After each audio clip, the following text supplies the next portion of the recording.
이번에 이제 그 22대 국회가 개원되고 난 뒤에 민주당 쪽의 정청래가 진짜 뭐라고 해야 되나 약간 좀 깡패 같은 그런 모습을 많이 보여주고 아 있는데 네. 김현 이분도 만만치 않죠. 아이 뭐 한 예. 이분은 뭐 처음도 아니잖아요. 네. 그렇죠. 김현 이분 같은 경우는 과거에 대해서 논란이 있었는데 이번에 같은 경우는 한국경제에서 다음과 같은 단독 기사를 냈습니다. 저희 그 기사 한 가지 좀 띄워주시겠습니까? 첫 번째 기사 좀 보시게 되면은 한국경제가 이번에 띄운 내용이 이래요. 김현이 방통위 입장 불가에 격렬히 항의를 했다. 그래서 결국에 창구에 있었던 여직원이 눈물까지 흘리는 그런 사태가 있었다라고 하는데 사진 내려주셔도 되고요. 요게 이제 어떤 내용인지를 보니까 민주당 쪽에서 이번에 김홍일 방통위원장이 이제 그 탄핵 소추 한번 통과시키겠다 이러고 있는 상태에서 관련돼서 이제 방통위에서도 항의 집회 같은 게 있었나 봅니다. 네. 근데 일방적으로 이제 그 김현이 방통위원장을 만나겠다라고 들어가겠다라고 했었는데 창구 직원이 절차가 있어야 된다. 뭐 예를 들어서 뭐 민증이 됐거나 이런 식으로 신분증이나 이런 것도 필요하고 등등등 절차를 요구했었는데 그 부분에 대해서 김현이 이제 나 국회의원인데 관공서나 아무 데나 들어갈 수 있는데 왜 나를 막냐라는 식으로 실랑이가 있었다라고 해요. 그리고 그 과정에서 말리는 시민이만 넘어지고 완전히 그냥 개판이 됐다라고 하는데 제 말로만 들어서는 여러분들이 어떤 상황인지 아실 수가 없으니까 영상을 저희가 하나 준비를 했는데요. 영상 한번 보시고 계속해가지고 얘기 좀 이어가시죠. 영상 하나 좀 양상권 국장 아까 띄워주시죠. 확인해 줬어요. 안 나오고 있잖아요. 지금 5분째. 뭘 조금만 기다려요. 지금 30분째인데 빨리 주시라고요. 두 명은. 죄송한 걸로 되는 거 아니에요. 지금. 지금요. 빨리 주세요. 빨리 주세요. 누가 못 주겠어요. 아까 줄 수 있는 환경을 지금 허튼 내리고 여기서 시위하는 바람에 저희가 못 들어가게 된 거예요. 2차 책임은 여기 있고요. 여기 내렸어요. 아니 카메라 찍은 이유가 이렇게 발뺌할까봐 멀리 있었다는 거짓말 할까 진짜. 아까 단상은 어디 있었어요? 아까 처음에 이 사람 여기 왔었잖아요. 잠깐만요. 쓸데없는 소리 하지 마세요. 이 시간에 한마디도 거짓말하면 거짓말하고 있는 거예요. 자, 이 사람 아까 봤죠? 그죠? 자, 지나가는 거잖아요. 국민이에요. 국민이라고. 하는 데 좀 안 잡고. 넘어지고 내가 왜 넘어져? 아유, 그냥 본인 넘어 있었잖아. 이렇게 했잖아. 나 찍었어요. 아니, 뭐, 화를 내지 말자고. 아니, 왜 공무원들 화를 내냐고. 공무원들한테. 말 하는 게 아니라 나는 좀 화를 내지 말라고 얘기하는 거예요. 건드리지 마. 혼자 나도 지나가는 넘어진다. 사람이니까. 건드리지 마. 혼자 넘어지니까. 저게 지금 이제 방통위에 그 항의 방문을 했다가 창구 직원이 이제 절차가 있다라고 이제 요구하는 과정에서 김현이 보였던 모습인데 이거 누가 보든지 간에 이거 갑질 아닙니까? 아우 좀 정신 네. 나간 것 같아요. 왜 저기 그러니까요. 여직원 창구 여직원한테 저기 소리를 지르는지 원칙적으로 이런 관공서는요. 네네. 그 관공서 내에서 그 근무를 하는 직원들은 그 출입증이 따로 있으니까 그걸로 이제 패스가 됩니다. 네네. 근데 외부에서 오는 사람은 누구나 방문증을 따로 받아야 돼요. 음. 그 방문증을 받는 거는 그 내부마다 다 규칙이 다를 텐데 예를 들면은 직원이 나가서 뭐 동행을 해온다던가 네네. 그게 아니면은 뭐 장관이라든지 아니면 위원장을 만날 때는 그 사람하고 먼저 예약이 돼 있고 이 사람한테는 출입증을 줘라 이러고 미리 그 사전에 지시가 내려갔을 때 이렇게 방문증을 주는 거거든요. 근데 그것도 없이 본인이 그냥 밀고 들어간 거잖아요. 네네. 자기는 약속을 했다 그러는데 방통위 측에서는 위원장을 면담한다고 하면서 언제 오겠다는 말이 없이 약속을 잡는 게 아니라 나 언제 간다 이렇게 해놓고 협의했다 지금 이렇게 얘기하는 거예요. 일방적으로 그냥 얘기해 놓고. 그거는 협의가 아니라 통보잖아요. 그렇죠. 그렇게 놓고 여기서는 다른 위원장이 다른 일정이 있는데 통보를 하니까 이거 뭐라는 거지 하고 밑에다가 받으라는 얘기를 안 해놨어요. 그런데 갑자기 밀고 들어와가지고는 나 들어가야 되니까 방문증 내놓으라 그러면은 그거를 받아줘야 되나고요. 저거 갑질이지. 그렇죠. 그리고 밑에 여직원은 시키는 대로 그 매뉴얼대로만 하지 아무 힘도 없잖아요. 그렇죠. 거기다 대고 생긴 것도 되게 무섭게 생겨가지고 그냥 빽빽 소리를 지는데 안 울게 생겼어요. 그래서 지금 이제 복수의 그 증인들이 하는 얘기가 실제로 저 여자분께서 또 눈물을 또 흘리고 아 울죠. 네. 나도 울었을 거야. 무섭게 생겼잖아. 변호사님 안 우셨을 것 저는 안 울죠. 같은데. 내 울리죠. 그래서 아까 전에 이제 영상에 있었던 것처럼 지나가던 시민 한 분이 이게 참다가 못 참고 왜 저렇게 창구 직원한테 뭐라고 하냐. 말리다가 넘어졌어요. 말리다 뭐 넘어지고 그리고 또 보니까 주변에 있던 사람들이 조국혁신당 그 조끼를 입고 있더라고요. 예, 그런 어떤 좀 이렇게 좀 거 보이는 이제 그 여성분들도 좀 있었고 그런 분들이 같이 이제 그 남성을 이렇게 또 하는 신랑이 하는 그런 모습도 있었고요. 근데 이 김현이라고 하는 사람이 찾아보니까 뭐 여러분 다 아시는 것처럼 한두 번 이렇게 갑질 논란이 있었던 게 아닙니다. 과거에 이제 그 세월호 유가족들과 연관되어 있는 또 갑질이 또 화제가 됐었고 그것 때문에 기소까지도 됐었거든요. 그러니까 예. 그때 무죄로 나기는 했는데요. 네네. 그 행동은 참 문제가 있었어요.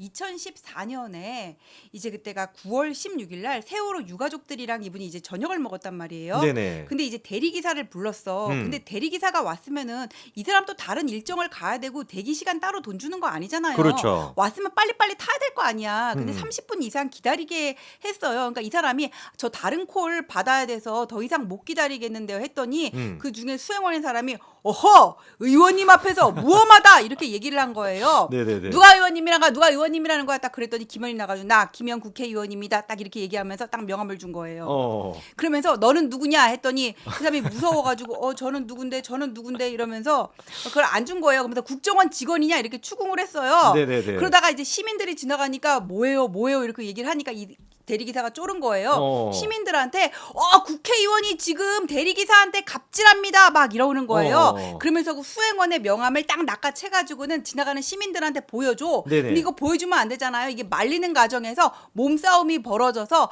경찰이 출동을 한 겁니다. 변호사님께서 이거 간단하게 또 한번 정리를 해주셨는데 근데 제가 겁질이 그때 여기서 끝이 아니에요. 또 있습니까? 그래서 경찰 어. 24일 날 출석하기로 했거든요. 네네. 근데 지 멋대로 하루 전날 가가지고 야 나 조사해 그런 거예요. 약간 송영길이랑 비슷한 느낌이네요. 뭐 그렇지 나를 어. 구속하라 나를 조사하라 막 이런 거.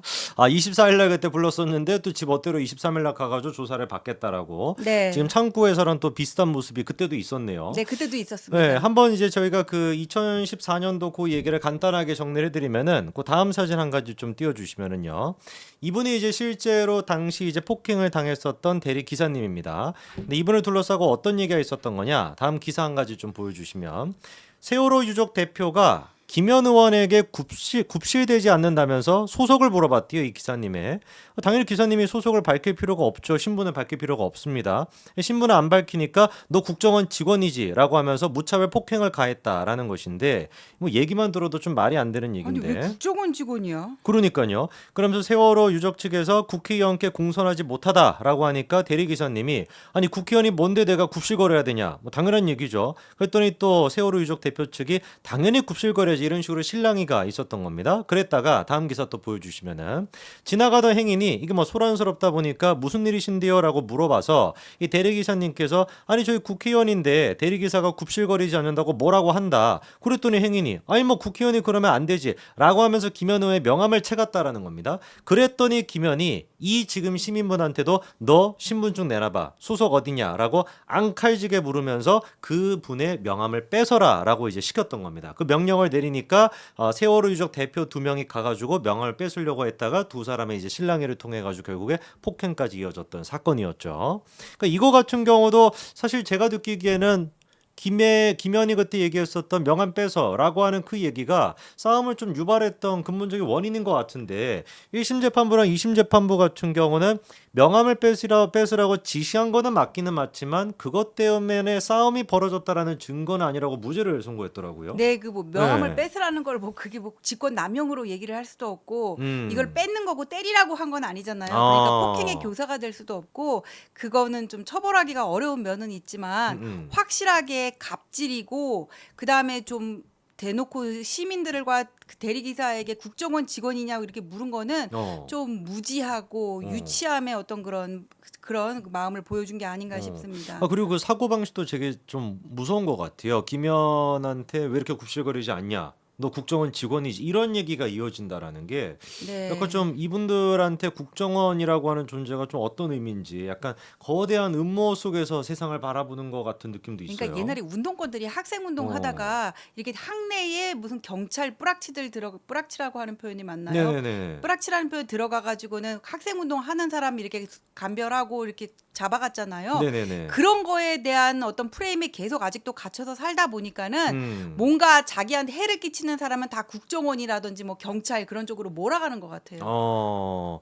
사고방식 자체가 약간 좀 사고방식 그런 자체가 식으로. 그러니까 지금도 음. 저렇게 정상적이지 않은 국회 운영이 이루어지고 있는 게 아닐까 싶습니다. 맞습니다. 그래서 아까 전에 이제 그 방통위에서 보여줬던 그 모습에 대해 가지고 김현 측도 해명을 내놓긴 했습니다. 다음 기사 좀 보여주시면은요. 내가 국회의원인데 왜 못 들어가냐라고 고성을 지른 적이 없대요. 근데 아까 저희가 영상을 들었잖아, 다 봤죠. 들었잖아. 네, 고성을 지른 모습이 있었는데 그러면서 현장에 없어 사실관계도 제대로 모르면서 어떤 근거로 논평을 냈는지 이해하기 어렵다라고 하면서 김현의 주장에 따르면 김홍일 방통위원장을 9시 50분에 면담하기로 했었는데 청사 출입이 가로막혔다라는 게 김현 측의 주장인데 아까 전에 변호사님께서 얘기해 주신 것처럼 지금 이제 방통위 입장은 카톡 하나만 띄고 왔다는 거예요. 그거 카톡만 와가지고 띄고 나 와가지고 간다. 나 간다. 그러니까 일방적으로 통보만 했지 날짜랑 시간 같은 걸 정한 적이 없음에도 불구하고 김현 측은 지금 날짜가 확정됐다라고 얘기하는데 이것도 좀 진실 공방으로 이어지는 모습이에요. 네, 그뭐 경찰도 뭐 24일 날 오라 그랬는데 자기 마음대로 23일 날 가가지고 나를 조사하라 그랬잖아요. 그럼 이것도 양쪽 말을 다 들어봐야 될 것 같아요. 카톡 그렇죠. 내용하고 뭐. 근데 아마 지금 이제 방통위에서 카톡으로 면담 요청을 했다라고까지 공개한 걸 보면은 사실 뭐 그냥 한 것 같지는 않아요. 이런 얘기를 그렇죠. 그리고 네. 지금 방통위가 사실 피감기감이면은 과방이 눈치를 봐야 되는 상황이잖아요. 음. 없는 소리를 있는 것처럼 꾸며가면서까지 김현이 밀고 들어왔다는 얘기를 할 수는 없을 거예요. 왜냐하면 이 직원들은 음. 위원장이 바뀐다고 하더라도 계속 뭐 국감이나 이럴 때 김현 앞에 불려가야 되는 사람들인 거잖아요. 그렇죠. 그렇기 때문에 없는 소리를 꾸며내기는 힘들 것 같습니다. 그렇죠. 그래서 지금 김현이 과방위의 그 간사고 가방위원장이 또 최민희죠. 최민희 같은 경우도 어지간한 진짜 막 좀 정상인이 아니다라는 평가가 많아가지고 과방위가 어떻게 운영될지 뭐 지금도 사실 뭐 개판이긴 한데 벌써부터 걱정입니다. 김홍일 지금 이제 그 방통위원장 같은 경우는 뭘 근거로 해가지고 도대체 탄핵을 시키겠다는 거죠, 이 사람들은? 그 뭐 네. 직무유기예요. 보면은 뭐 2명으로 뭐 운영된다는. 가가지고 뭐 음. 2명으로 위반되는 거니까 그거고 그다음에 또 다는 여러 가지 어떤 방통위 사안과 관련해 가지고는 임무를 해태하고 있다는 건데 네. 제가 이거를 좀 찾아봤는데 좀 말이 안 돼요. 잠깐만요. 지난번에 민주당이 법안 발의했던 것도 보니까 출석을 하는 간사의 숫자가 뭐 또 의무는 아니라고 네네. 적혀 TBS 있던데. 관리 소홀, 그다음에 음. 방심위 관리 소홀, YTN 최다액 출자자 변경 승인과 관련한 위법, 2인 체제 운영 위법하는데 네. 2인 체제 운영은 위법이 아니에요. 위법이 아니니까 자기네가 이번에 위인 체제로 운영 안 되도록 그 개정안 낸 거잖아요. 그렇죠, 그럼 그렇죠. 위법이 아님을 스스로 인정한 거나 마찬가지예요. 그다음에 소홀 이런 거는 위법 여부를 따지기가 어려워요. 소홀이라는 거 단어 자체가 주관적인 그렇죠. 거잖아요. 예, 소홀한지 아닌지는 자기들이 결정하는 게 아니죠. 법률적인 네네. 위반이 아니기 때문에. 그럼 사실 이게 뭐 일각에 나오는 것처럼 MBC 지키기를 위해서 사실 이제 뭐 김홍일을 잘라내겠다 이런 의도로 봐야 될까요? 그 MBC의 네. 대주주가 박문진인데 네. 그 이사진의 임기가 8월 12일까지예요. 그렇죠. 근데 이 박문진의 이사 임명권은 방통위원장한테 있거든요. 그렇죠. 그다음에 MBC의 사장은 또 이사들이 모여가지고는 다수결로 결정을 한단 네네. 말이에요. 임명은 이제 대통령이 하는 거고 그러면 방통위원장이 지금은 MBC, KBS 이런 데가 자기네들 우호적인 그런 사람들로 구성이 돼가지고는 마음대로 해왔지만은 이번에 하면은 MBC를 보수 쪽으로 뺏기게 되는 거잖아요. 임명을 해버리면은 네네. 그래가지고는 불이 났게 지금 탄핵을 어떻게든 해버리려고 이렇게 하고 있는 거예요. 그러면 지금 탄핵되기 방통위 전에 그냥 임명해버리면 안 되나? 그러니까 방통위 같은 경우는 탄핵되기 전에 지금 보니까 빠르게 뭐 전체회 열어가지고 임명하겠다는 입장인데 아직까지는 뭐 소식이 없네요. 네, 근데 네. 소식이 없는데 이게 정말 위법이 아니라 뭔가 위법의 여지가 있고 그냥 편법인 그런 사안 같은 경우에는 저는 솔직히 눈치 보지 말고 밀어붙였으면 좋겠어요. 그렇죠. 민주당이 뭐 정상적인 대화나 협조가 되는 상대가 아니잖아요. 그럴 때는 그냥 우리도 좋아 빠르게 가는 수밖에 없습니다. 좋아 빠르게가 그렇습니다. 그리고 MBC 캡에서 솔직히 얼마나 심했어요. 그렇죠. 문재인 정부 때 보면은 그냥 자기네 편 데려다가 웬만한 방송사 진행자 다 꽂아주고 뭐 이상한 사람들이 나와가지고는 KBS 같은데 이상한 사람들이란 제 개인적인 판단입니다. 네. 시사 프로 진행하고 그랬었잖아요. 그렇죠. 라디오를 내가 진짜 택시 타고 가다가 기사님이랑 싸우고 내려버렸어. 이거 딴 데로 돌려버려달라고 진짜 노래 채널로 돌리거나 화가 나서 들어줄 수가 없는 거예요. 네네네. 지금도 화가 나신 것 같아요. 아, 나 그래놓고 네. 지금 방송사법 통과시키겠다는 게 너무 어처구니가 없어요. 그리고 2인 체제 운영되는 것도 최민희를 방통위원으로 추천을 했는데 네네. 이 사람은 이동통신사가 회원사로 있는 단체의 상임 이사였었거든요. 그럼 이 사람들의 이익을 대변하던 자가 어떻게 방통위원회에 임명 자격이 있는지 여기에 대해서 사실 논란이 있었던 게 맞아요. 그렇죠. 그럼 다른 사람을 추천하면 되잖아. 끝까지 안 했어요.